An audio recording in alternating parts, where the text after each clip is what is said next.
vous invite à prendre votre Bible et à regarder avec moi dans Ésaïe chapitre 65. Ça, c'est mon texte pour ce message. Et nous allons parcourir, Dieu voulant, du verset 1 jusqu'au verset 16. Et j'ai intitulé ce message « De nouveau départ ».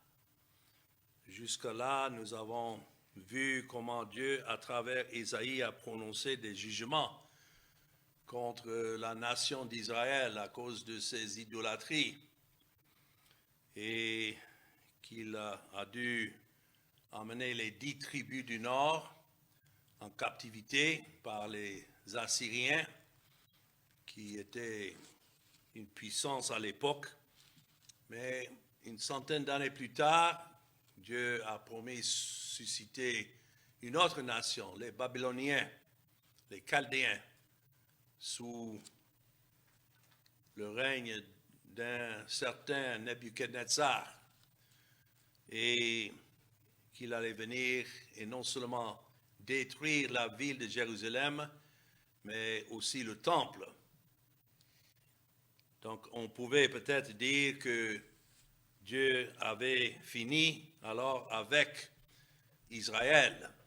Mais c'est ici, dans le chapitre 65, que nous avons des promesses qu'il y avait toujours un reste, même si ce n'était pas toute la nation d'Israël, il y avait un reste que Dieu a choisi et pour qui il devait emmener son Fils dans ce monde.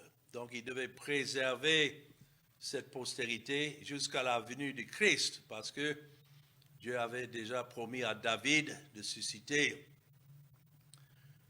une postérité qui allait régner sur son trône. Donc tout cela, selon les promesses de Dieu, c'est ce que nous voyons ici dans Ésaïe 65. Comment Dieu maintenant commence à faire des promesses à ceux qui devaient survivre cette époque de jugement, et que Dieu, après les 70 ans en Babylone, allait faire revenir en Israël un reste qui allait rétablir non seulement la ville de Jérusalem, mais aussi le temple, et que ce temple devait être préservé jusqu'au jour du Christ, au 1er siècle. C'était ce deuxième temple qui était en existence lorsque Christ est venu dans le monde. Bien sûr, les gens regardaient les constructions, les améliorations que Hérode faisait de ce temple, et ils imaginaient que ce temple devait alors durer pour toujours, mais non. Ça ne devait pas durer. Dans l'année 70, une fois encore, Dieu a détruit ce deuxième temple à la main des Romains.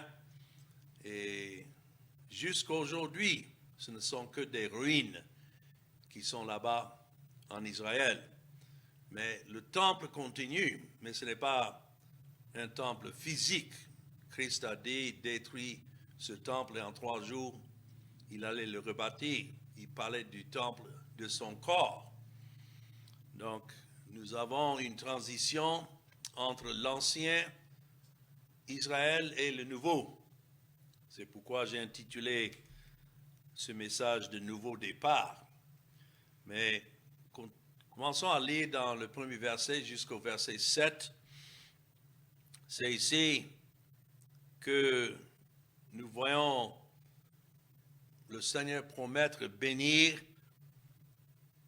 ceux qui lui appartenaient véritablement dans cette nation d'Israël. Il dit, j'ai exaucé ceux qui ne demandaient rien. Je me suis laissé trouver par eux qui ne me cherchaient pas. J'ai dit, me voici, à une nation qui ne s'appelait pas de mon nom. J'ai tendu mes mains tous les jours vers un peuple rebelle qui marche dans une voie mauvaise au gré de ses pensées, vers un peuple qui ne cesse de m'irriter en face, sacrifiant dans les jardins et brûlant de l'encens sur les briques, qui fait des sépulcres sa demeure et passe la nuit dans les cavernes, mangeant de la chair de porc et ayant dans ses vases des mains impures, qui dit, retire-toi, ne m'approche pas, car je suis saint. De pareilles choses, c'est une fumée dans mes narines. C'est un feu qui brûle toujours. Voici ce que j'ai résolu. Par devers moi, loin de me taire, je leur ferai porter la peine. Oui, je leur ferai porter la peine de vos crimes, dit l'Éternel, et des crimes de vos pères qui ont brûlé de l'encens sur les montagnes et qui m'ont outragé sur les collines. Je leur mesurerai le salaire de leur action passée. Donc ici, avant de parler de ces promesses de susciter une autre nation, séparée de la nation physique, naturelle d'Israël, Dieu ici leur rappelle des raisons pour ces jugements. Mais dans le premier verset, vous voyez comment il promet susciter toute une autre nation. C'est écrit dans le verset 1, une nation qui ne s'appelait pas de mon nom. Ici, il est en train de prévoir, appeler à lui-même des élus, des nations, des païens, des gentils, pour les faire venir sur ce fondement qu'il allait poser dans son Fils, le Seigneur Jésus-Christ. Voilà où nous allons dans ce chapitre. Mais il donne ici des raisons d'avoir mis de côté Israël naturel. Et les mêmes raisons existent aujourd'hui. Tout le monde parle d'Israël aujourd'hui national comme si c'est le peuple de Dieu. Mais tel n'est pas le cas.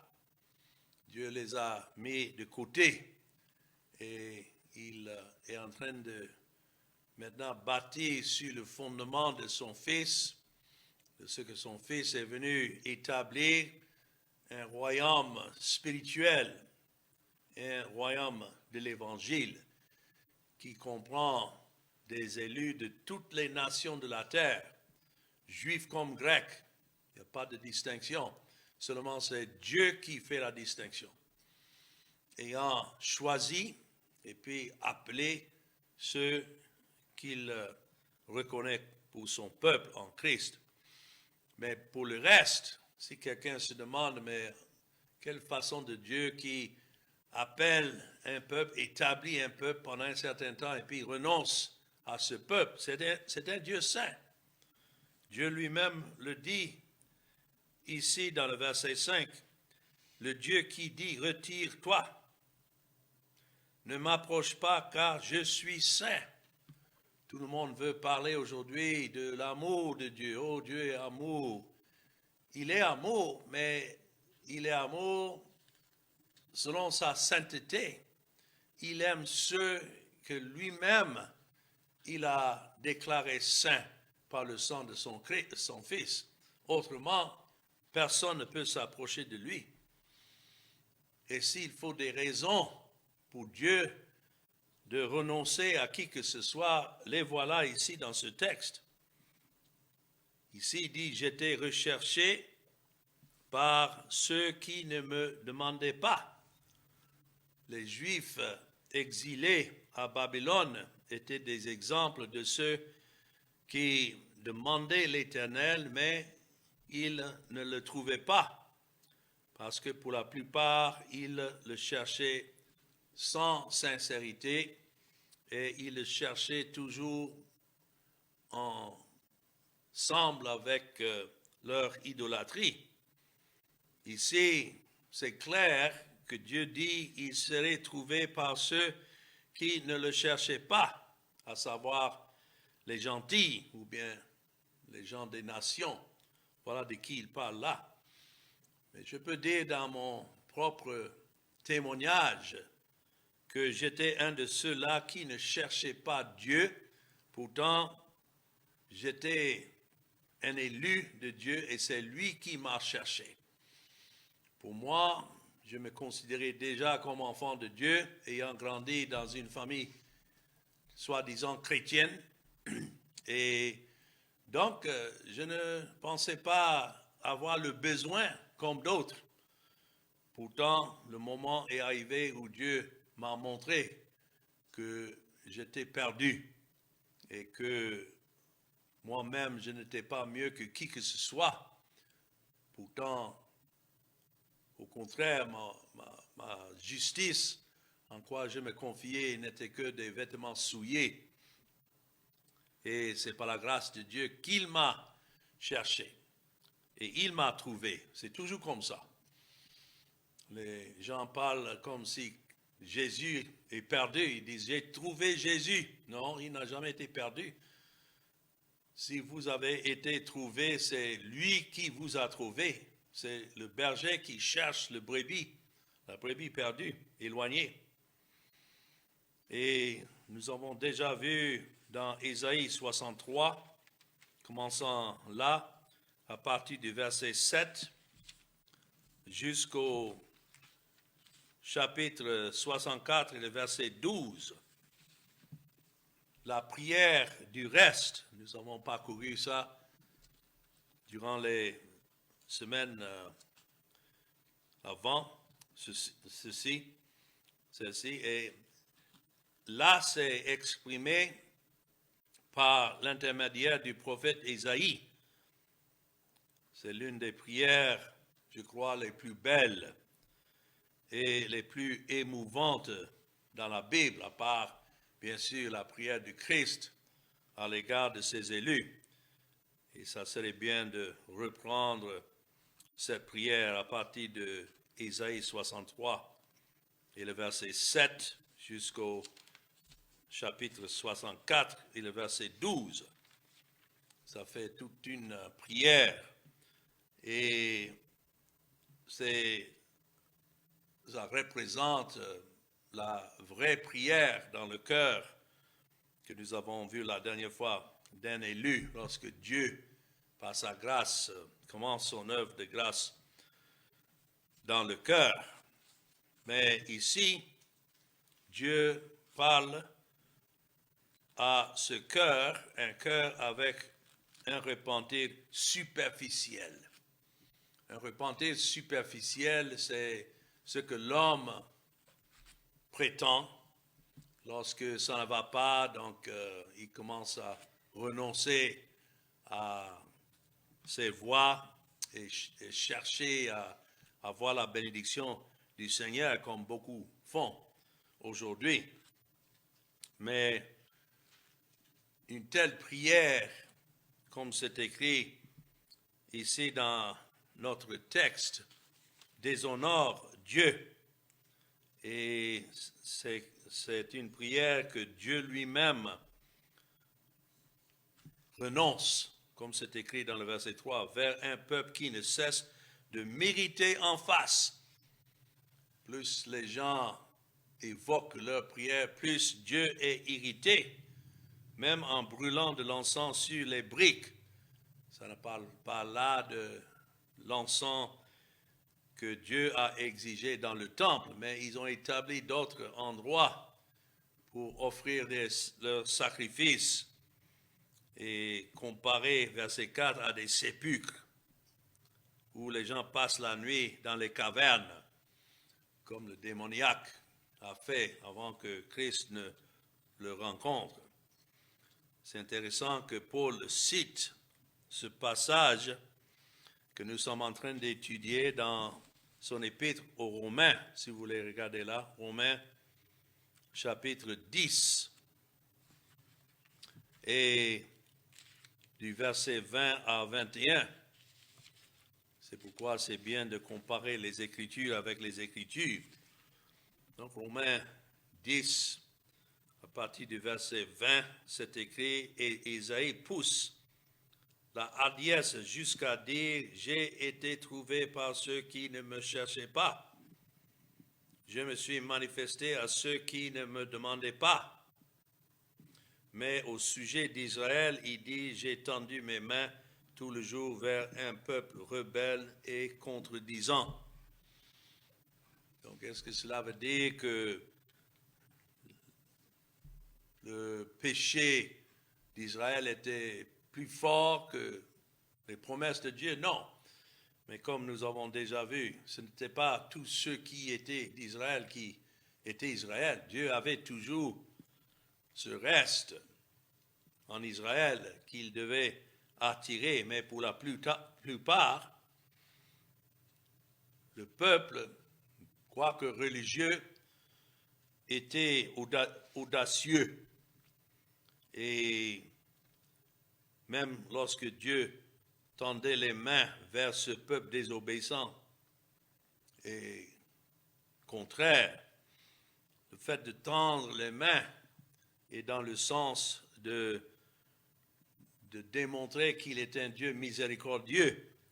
Pourtant, à cause de la hardiesse de leur cœur, alors ils ont refusé d'écouter. Nous savons que même Ésaïe, à cause d'avoir prêché l'Évangile, l'histoire nous raconte, surtout un des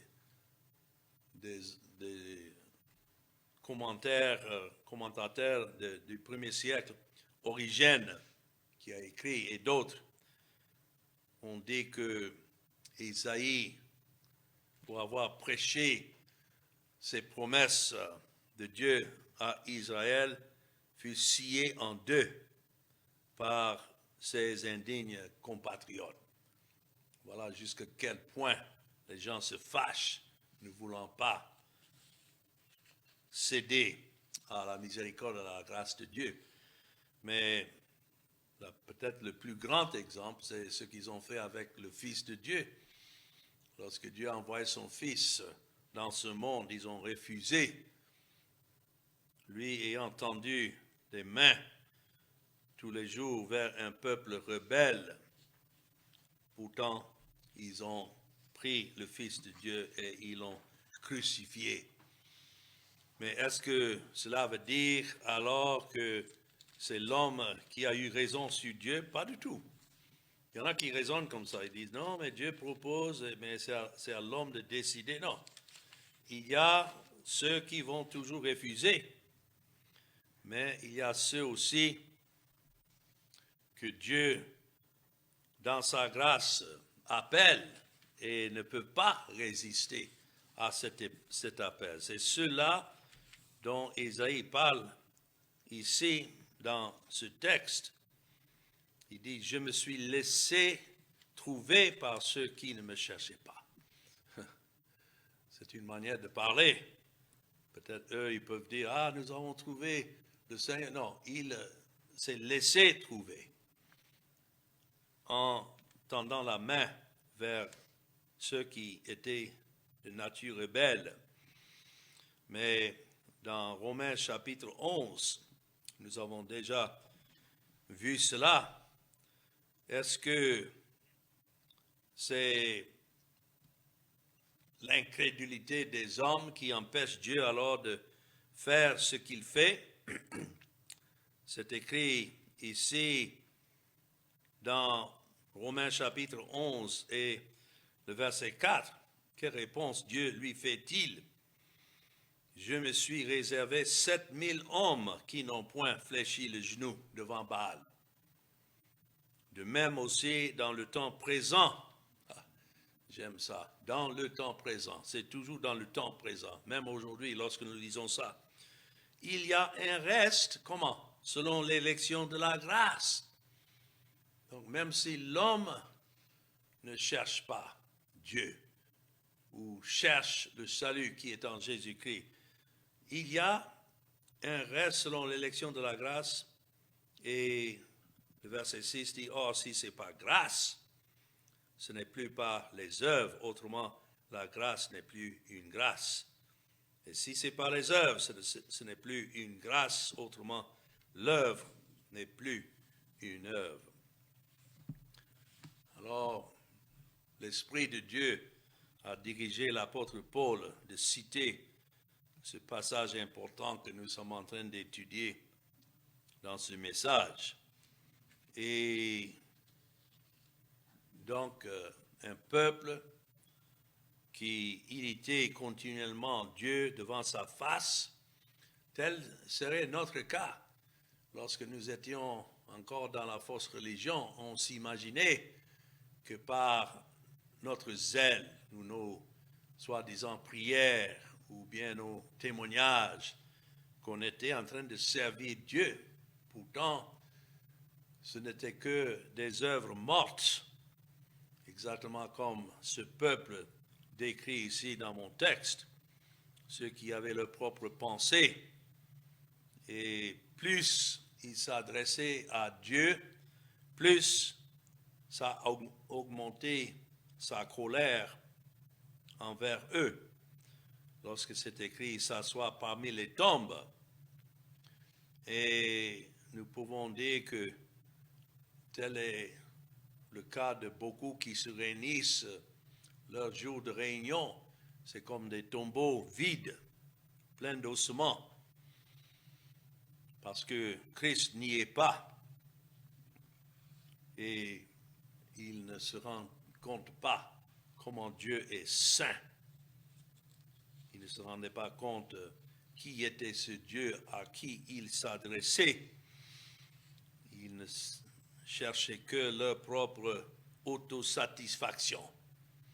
Et je dois dire que dans mon texte ici, nous avons une promesse. Et c'est pourquoi j'ai intitulé ce message de nouveau départ. Parce qu'avec ce reste que Dieu a promis sauver, il faut maintenant un nouveau départ à partir du jugement de l'ancien Israël à la main des Babyloniens. Et nous avons une promesse ici de bénédiction pour les vrais serviteurs de l'Éternel. Voilà comment le monde est divisé. Ceux qui servent Dieu par sa grâce, en esprit, en vérité, et le reste, que ce sont des faux adorateurs. Ici, dans les versets 8 à 16, une promesse de bénédiction pour les vrais serviteurs de l'Éternel, mais aussi une promesse de châtiment pour les faux ou superficiels, ceux qui s'approchent de Dieu de leur propre manière, mais pas en Christ. C'est écrit ainsi par l'Éternel, quand il se trouve du jus dans une grappe, on dit « ne la détruis pas, car il y a là une bénédiction. J'agirai de même pour l'amour de mes serviteurs, afin de ne pas tout détruire. Je ferai sortir de Jacob une postérité et de Juda un héritier de mes montagnes. » Pourquoi Jacob? Dieu a dit Jacob, j'ai aimé Jacob. Pourquoi Juda? Parce que c'est de Juda que Dieu a promis faire venir son fils, celui qui devait s'asseoir sur le trône de David et qui aujourd'hui est assis sur ce trône. Tout cela est accompli. Pour Isaïe, c'était encore futur lorsqu'il prophétisait, mais maintenant, ayant le Nouveau Testament, nous regardons en arrière et nous voyons comment Dieu a établi chaque étape pour parvenir à Christ. Et il dit, mes élus posséderont le pays et mes serviteurs y habiteront. Beaucoup lisent ça et disent, ah oui, mais Israël a repossédé le pays depuis 1948. Ça, ce n'est pas l'Israël de Dieu. Ici, il s'agit des élus qui possèdent quel pays? C'est le pays que Abraham lui-même cherchait, dont l'auteur aux Hébreux a écrit une contrée, un pays qui n'est pas fait des mains d'hommes, mais établi par Dieu lui-même.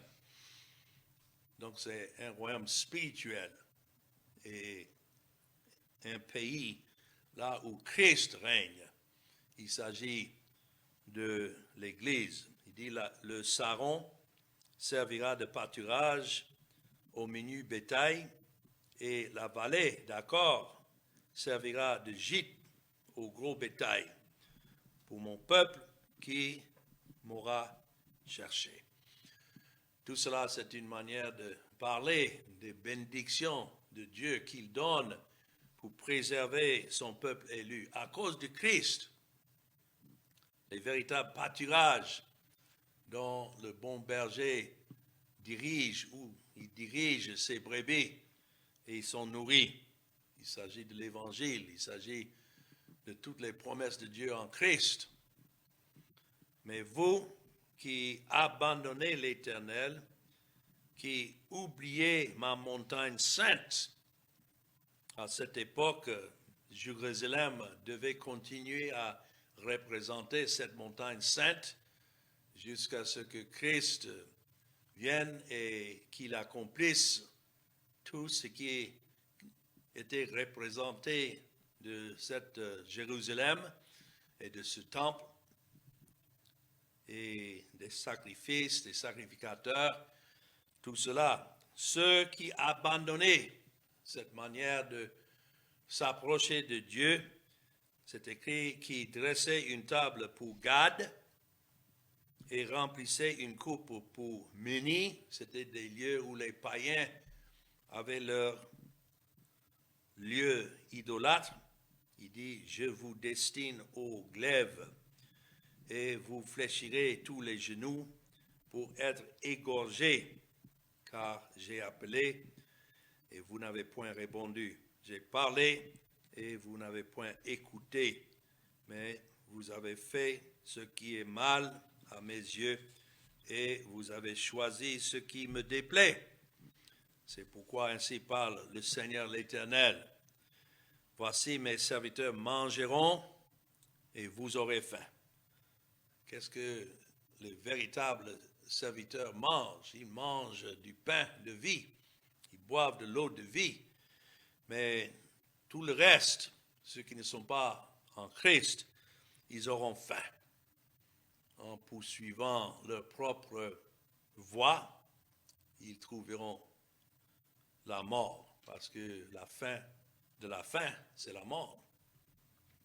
Voici, mes serviteurs boiront et vous aurez soif. Voici, mes serviteurs se réjouiront et vous serez confondus. Voilà la distinction que Dieu fait entre ceux qui sont à lui, selon l'élection de la grâce, mais aussi selon la rédemption qu'il a accomplie par son sang, la justification en Christ, et puis le reste. Il n'y a que ces deux possibilités. Soit vous êtes en Christ, soit vous êtes un de ceux qu'il a choisis, et pour qui Christ a payé la dette, ou bien vous êtes parmi les condamnés. Et vous serez confondus, tandis que les serviteurs se réjouiront lorsque Christ est révélé dans le cœur. C'est un sujet de réjouissance, mais vous serez confondus. Et il y a beaucoup de gens confondus aujourd'hui. Ils se grattent la tête parce qu'ils ne peuvent pas comprendre comment le message peut être si étroit que c'est prêché. Voici mes serviteurs chanteront dans la joie où? De leur cœur. Où est-ce que Dieu manifeste sa grâce? C'est dans le cœur. Mais vous criez dans la douleur de votre âme. Et vous vous lamenterez dans l'abattement de votre esprit. Lorsque Dieu rend ses jugements, vous laisserez votre nom en imprécation à mes élus. Le Seigneur l'Éternel vous fera mourir. Si ce n'est pas la vie qui est en Jésus-Christ, donc ce n'est que la mort spirituelle et éternelle. Et il donnera à ses serviteurs un autre nom. C'est pourquoi je dis, il ne s'agit pas ici d'Israël ancien, mais un nouveau nom. Quel est ce nouveau nom? C'est chrétien. C'est le nom de Christ. C'est l'Église. Et celui qui voudra être béni, verset 16, dans le pays, voudra l'être comment? Par le Dieu de vérité. Beaucoup de gens cherchent la bénédiction aujourd'hui par autre moyen, par leurs efforts, ou bien par, quoi qu'ils soient sincères, par tout ce qu'ils cherchent pour établir leur propre justice. Mais ici, celui qui voudra être béni dans le pays voudra l'être, comment? Par le Dieu de vérité. Et celui qui jurera dans le pays jurera par le Dieu de vérité, car les anciennes souffrances seront oubliées, elles seront cachées à mes yeux. Donc c'est Dieu qui fait cette distinction. Et lorsque on parle ici de nouveaux départs, ce sont des nouveaux départs selon la grâce de Dieu. Ce n'est pas par des efforts que l'homme peut fournir, mais par la grâce de Dieu. Heureusement, c'est comme ça que nous avons ces promesses de Dieu, quelle que soit l'incrédulité des pécheurs, Dieu a ses élus et c'est Dieu qui fait en sorte que, quoique pécheurs, ses serviteurs, ses élus, ses enfants auront à manger. Qu'est-ce qu'ils mangent? De Christ. Et non pas des ossements de ce que le monde poursuit. Et à cause de cela, ils sont bénis. Non pas à cause de quelque chose en nous, mais tout est en Dieu lui-même. Et c'est pourquoi Dieu bénit un peuple. C'est pourquoi il bénit les pécheurs. C'est selon l'alliance de sa grâce qu'il a traité avec son Fils, qu'il a promis faire venir cette postérité. C'est pourquoi il a préservé un reste à travers même l'incrédulité de l'ancien Israël. C'est parce qu'il a promis qu'en Christ, toutes les nations de la terre seront bénies. C'est ce qu'il a dit à Abraham. Il ne parlait pas d'une postérité physique, mais une postérité spirituelle. Donc, quel rafraîchissement pour nous de lire ici, après avoir lu concernant toutes les rétributions de Dieu contre l'ancien Israël, mais de savoir qu'il y a un reste qu'il a promis sauver et qu'il a sauvé. Lorsque Christ est venu, il a accompli tout ce qui est nécessaire pour que Dieu soit juste, tout en justifiant alors ce peuple qu'il a élu. Et cela étant accompli, donc nous avons cette promesse, nous qui sommes de ce reste, nous avons cette promesse que Dieu nous a acceptée et que nous avons toute bénédiction spirituelle en lui grâce à cette œuvre que Christ a accomplie.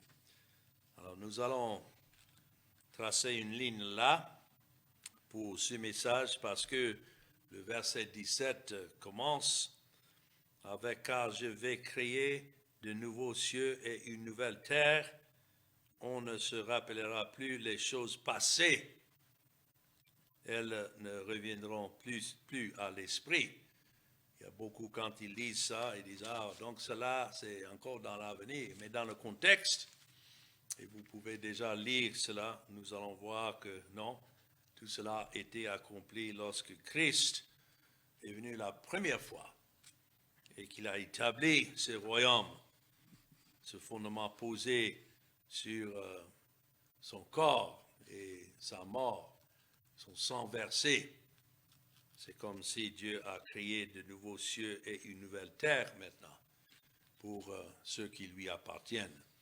Donc nous allons parcourir ça la prochaine fois, du volant, du verset 17 jusqu'à la fin du chapitre, et voir le langage symbolique qui y est lorsque ça dit que le loup et l'agneau paîtront ensemble.